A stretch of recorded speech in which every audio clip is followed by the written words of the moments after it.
दोस्तों, श्रीमद् भगवत गीता को हिंदू धर्म का सर्वाधिक और महत्वपूर्ण पुराण माना जाता है। सनातन धर्म के अनुसार मनुष्य के जीवन में श्रीमद् भगवत कथा का बहुत महत्व है।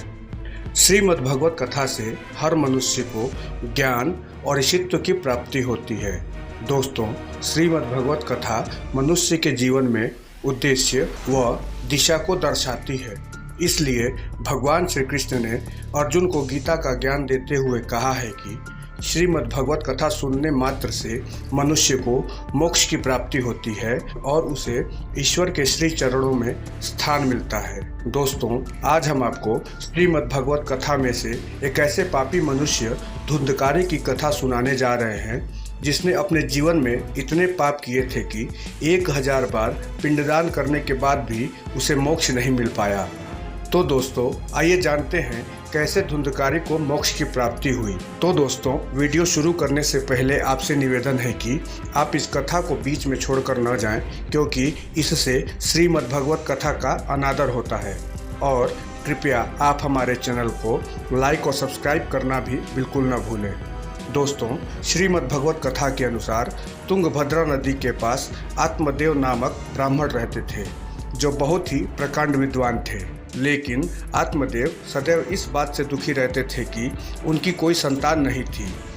एक बार वह बहुत ही सिद्ध महात्मा से मिलने उनके पास पहुँचे और उनसे अपने मन की पीड़ा बताई, जिसके पश्चात उस महात्मा ने उन्हें एक फल दिया और कहा कि उसे अपनी पत्नी को खिला दें। लेकिन उनकी पत्नी ने उस फल को नहीं खाया और उसे गाय को खिला दिया।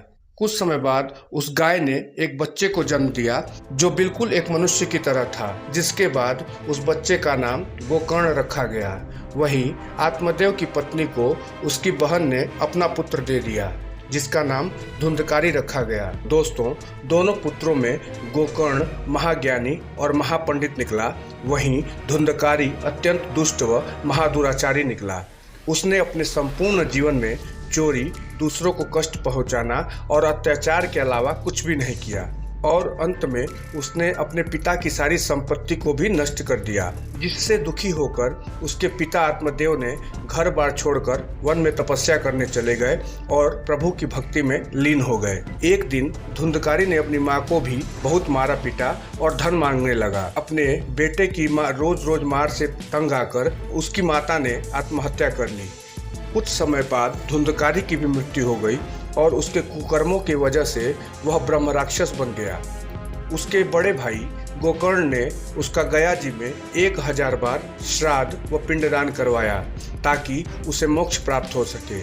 लेकिन 1000 बार पिंडदान करने के बाद भी उसे प्रेत योनि से मुक्ति नहीं मिल पाई। धुंधकारी अपने भाई गोकर्ण को रात में अलग अलग रूप में नजर आता और अपनी मुक्ति के लिए गोकर्ण से सहायता मांगता।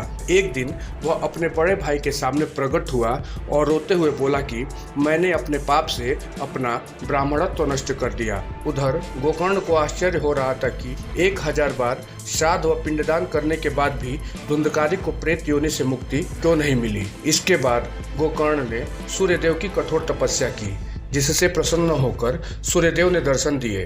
गोकर्ण ने सूर्यदेव से इसका कारण पूछा, तब उन्होंने कहा कि धुंधकारी के कुकर्मों की गिनती गिनी नहीं जा सकती, इसलिए 1000 श्राद्ध करने के बाद भी उसको मुक्ति नहीं मिलेगी। उसके बाद सूर्यदेव ने गोकर्ण से कहा कि धुंधकारी को केवल श्रीमद् भगवत कथा सुनने से ही मुक्ति मिल पाएगी।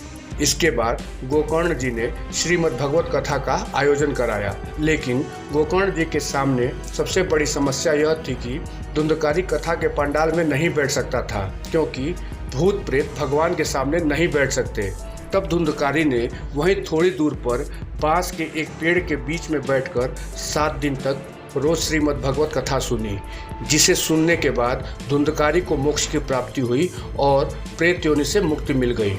तो दोस्तों, आज की कथा हम यहीं समाप्त करते हैं और आशा करते हैं कि आपको भी यह कथा अच्छी लगी होगी। आपका यह वीडियो देखने का बहुत बहुत धन्यवाद।